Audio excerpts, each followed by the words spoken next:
Vous allez prendre Genèse le chapitre 12.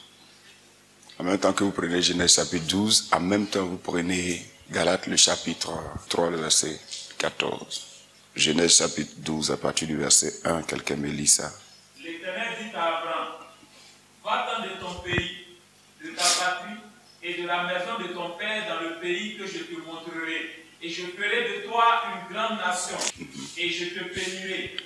Je rendrai ton nom grand, et tu seras une source de bénédiction. Je bénirai ceux qui te béniront, et je maudirai ceux qui te maudiront. Et toutes les familles de la terre seront bénies en toi. Alléluia. Ok, maintenant, Galates chapitre 3, le verset 13-14. On parle des malédictions. Oui, allons-y. Christ nous a rachetés de la malédiction de la loi, étant devenu malédiction pour nous. Car il est écrit, maudit est quiconque est pendu au bois, afin que la bénédiction d'Abraham eût pour les païens son accomplissement en Jésus-Christ, et que nous ressuscitions par la foi l'Esprit qui avait été promis. Ok. Donc, il y a une bénédiction qui a été plantée dans ce monde. À une certaine période, Dieu a envoyé une bénédiction sur cette terre. Il a déclaré une bénédiction. Et cette bénédiction-là était sur la terre, sur la tête de quelqu'un qu'on appelle Abraham. Et qu'est-ce qu'on lui a dit? Je ferai de toi une grande nation. Je ferai de toi une grande nation. Continue. Et je te bénirai. Je te bénirai. Je rendrai ton nom grand. Je rendrai ton nom grand. Et tu seras une source de bénédiction. Vous comprenez? On a dit ça à Abraham. Et Dieu dit, à suite de ce que tu as lu tout à l'heure, Galates. Christ nous a rachetés de la malédiction de la loi, étant devenu malédiction pour nous. Car il est écrit, maudit est quiconque est pendu au bois. Afin que la bénédiction d'Abraham eût pour les païens son accomplissement en Jésus-Christ. Vous comprenez? Afin que cette bénédiction-là, ça soit accomplie en qui? En Jésus-Christ. Et que nous ressuscitions par la foi l'Esprit qui avait été promis. Vous comprenez? Que cette bénédiction-là eut pour les païens, c'est-à-dire les non-juifs. Pour ne pas qu'on dise que comme c'est sur Abraham, c'est seulement sur les juifs. Que ça soit accompli aussi pour les païens. Ça veut dire que maintenant, tous les peuples, cette bénédiction dont on a parlé tout à l'heure, cette bénédiction-là est pour tous ceux qui sont en Christ maintenant. Donc Christ est venu pour faire quoi? Pour qu'une bénédiction soit accomplie. Pour qu'une bénédiction ait son accomplissement. Gloire à Dieu. Comme j'ai eu l'habitude de vous dire, c'est parce que on ne veut pas commencer au commencement. C'est pour ça que les chrétiens sont devenus dangereux maintenant. Quand on dit dangereux là, ils sont comme des adversaires de Dieu en fait. Parce que c'est nous les pasteurs qui les avons transformés en des adversaires de Dieu. Si tu es en train de dire, bon écoute, je vous ai rassemblés pour vous bénir. Et puis on dit que voilà, on aime ça. Mais on dit, voilà où ça a commencé. Maintenant, quand on lui explique où ça a commencé, il n'est pas d'accord. Mais pourquoi il n'est pas d'accord? Parce que quelqu'un ne lui a pas appris ça. Quand tes premiers enfants sont rebelles, il faut savoir que les autres enfants que tu vas faire seront rebelles. À moins que tu ne commences à faire un travail de briser, c'est-à-dire que tu es obligé de tout casser pour reprendre. C'est pour ça que l'Église, pour que l'Église se réveille véritablement, il faut qu'on casse et qu'on rebâtisse. Amen. Ça ne veut pas dire que l'Église n'est pas bénie.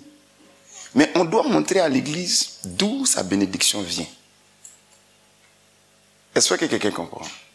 Jésus dit, Dieu dit que il a béni quelqu'un. Il y a une bénédiction qui est ici sur cette terre. La bénédiction d'Abraham. Jésus est venu pour accomplir ça. Donc ceux qui sont en Christ sont bénis de la bénédiction d'Abraham. Amen. Ça veut dire que l'enfant de Dieu doit tout de suite comprendre qu'il sera quoi? La bénédiction d'Abraham, c'est quoi? Toujours lisez, toujours ayez Genèse chapitre 12, verset 2 là devant vous. Je ferai de toi une grande nation et je te bénirai. Voilà. Je rendrai ton nom grand et tu seras une source de bénédiction. Vous entendez? Cette bénédiction-là, c'est sur qui? C'est sur qui actuellement? C'est sur toi, sur chacun de vous. Maintenant, quand vous êtes en groupe, quand vous vous réunissez et puis on dit, ça c'est une église locale, c'est sur qui encore? C'est sur l'église locale. Si vous êtes un, c'est sur vous. Quand vous réunissez, l'église locale. Quand on met toutes les églises ensemble, c'est sur l'église en général. Je parle des églises qui invoquent le nom de Jésus-Christ. Je ne parle pas des christianistes célestes et puis des déimas, non, je ne parle pas d'eux. Alléluia. Ça est sur l'église. Donc, qui va devenir beaucoup dans ce monde-là? Hein? Maintenant, pourquoi l'église n'arrive pas à devenir beaucoup? Parce que l'église ne veut pas composer avec l'esprit de la vérité. Tout enfant de Dieu qui se dit que lui, dans sa vie, jusqu'à ce qu'il meure, lui, il peut gagner au moins, s'il n'a rien envoyé à Christ, 10 000 personnes ou bien 1 million de personnes, Dieu va lui donner la capacité de le faire, puisque l'Esprit de Dieu est là pour ça. Il a dit, toi seul, tu seras une multitude. Mais personne ne veut travailler avec l'Esprit. Chacun veut inventer sa vie. Hein? L'église locale aussi doit vouloir travailler avec l'Esprit. L'Esprit est là pour te rendre beaucoup, puisqu'il y a une bénédiction. On dit tu seras une grande nation. Pourquoi il veut rendre ça à Abraham une grande nation? Parce qu'Abraham croit en lui. Et la Bible dit que ceux qui ont foi en Jésus-Christ sont enfants d'Abraham. C'est à cause de la foi qu'on nous appelle enfants d'Abraham.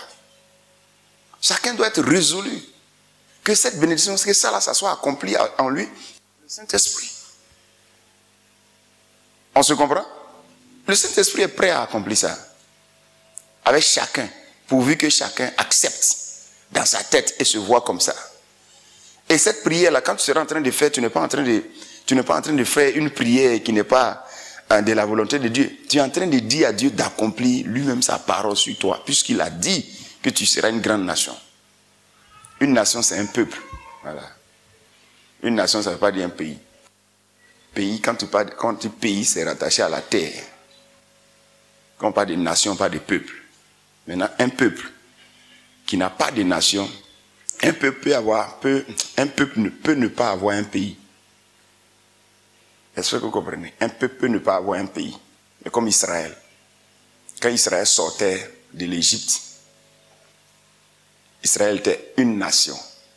Donc un peuple sans territoire. Donc un peuple sans pays. On dit c'est une nation. Un groupe de personnes issus d'une seule personne.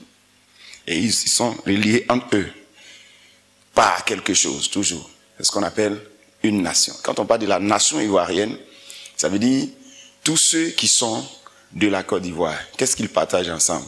Ils partagent peut-être le même territoire. Mais on dit c'est une nation.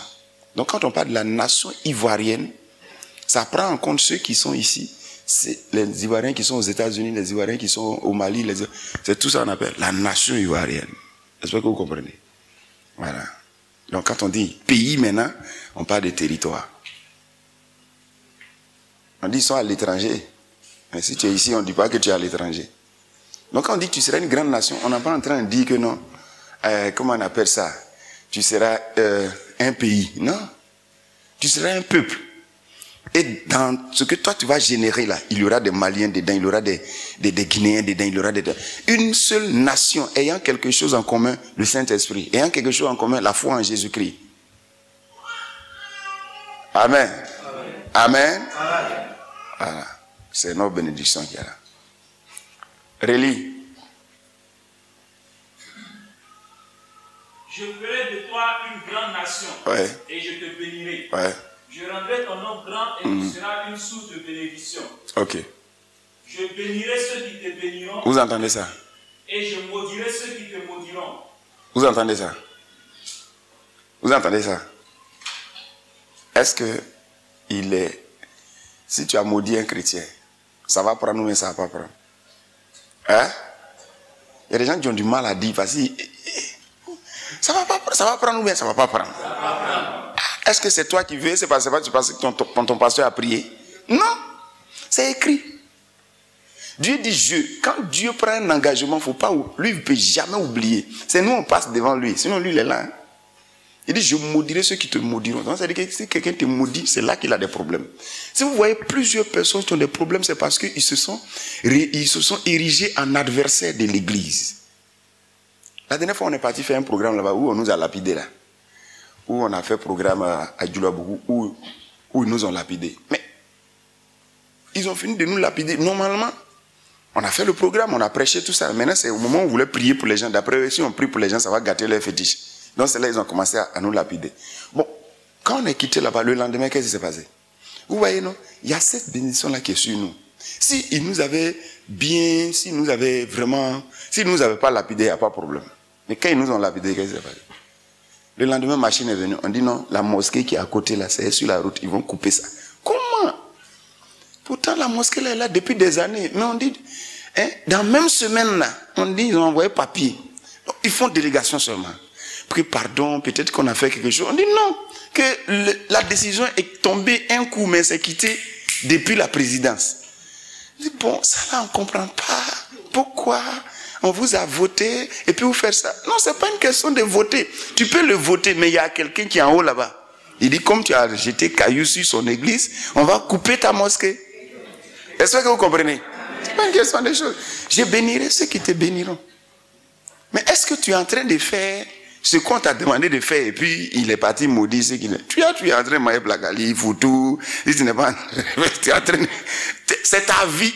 C'est-à-dire tu ne veux pas devenir beaucoup. Ça ne t'intéresse pas. C'est pour ça qu'il ne peut pas maudire ceux qui te maudissent parce que tu n'es pas en exercice. Quel que soit le travail que chacun de nous fait, il est obligé de gagner les armes. Et on aura la protection. Sinon, sur cette bénédiction, il y a des détails. Dis avec moi, je suis béni de toutes sortes de bénédictions. Celui qui me maudit, Dieu le maudira. Mais celui qui me bénit, Dieu le bénira. Alléluia. C'est pour ça que si quelqu'un vous a aidé dans un travail, lui, si par exemple c'est un directeur qui vous aide, il sera nommé plus grand. Si vous voulez remarquer, hein, si vous avez un chef de service et puis il essaie de bien vous noter, il sera grand. Mais s'il veut vous noter mal, il va avoir des problèmes. C'est pas bon. On ne se lève pas contre les enfants de Dieu. Si l'enfant de Dieu a fait bonne ou mauvaise chose, tu peux te lever. Mais bonne chose. Quelqu'un comprend? Celui qui se lève contre vous, Dieu va se lever contre lui au nom de Jésus-Christ. Celui qui se lève contre vous pour vous faire du mal, Dieu va le régler au nom de Jésus-Christ. Non, mais celui qui vous bénit, il sera béni. C'est-à-dire que quand tu traites un enfant de Dieu bien, les choses marchent pour toi. Alléluia. Je n'ai pas dit les hommes de Dieu, hein, parce que quand on fait comme ça, les gens disent, bon, allons vers les hommes de Dieu. Non, vous-même, vous. Il faut dire moi. Que Dieu te bénisse. Il faut dire, je suis béni de toutes sortes de bénédictions. Mais je dois me multiplier. Et ce matin, la grâce qui va t'accompagner pour te conduire à ce que si tu parles à quelqu'un, qu'il puisse être gagné, t'accompagne au nom de Jésus-Christ. Et tout ce qu'il faut pour pouvoir lutter pour que tu puisses être toujours vivant, en bonne santé, cela sera pour toi au nom puissant de Jésus. Tu ne mourras pas tôt. Non, la longévité aussi est notre partage. C'est pour ça que je vous ai dit que je vais vous donner les détails. La longévité est pour toi. Alléluia. La santé est pour toi. Alléluia. Vous êtes bénis. Le Seigneur vous accompagne.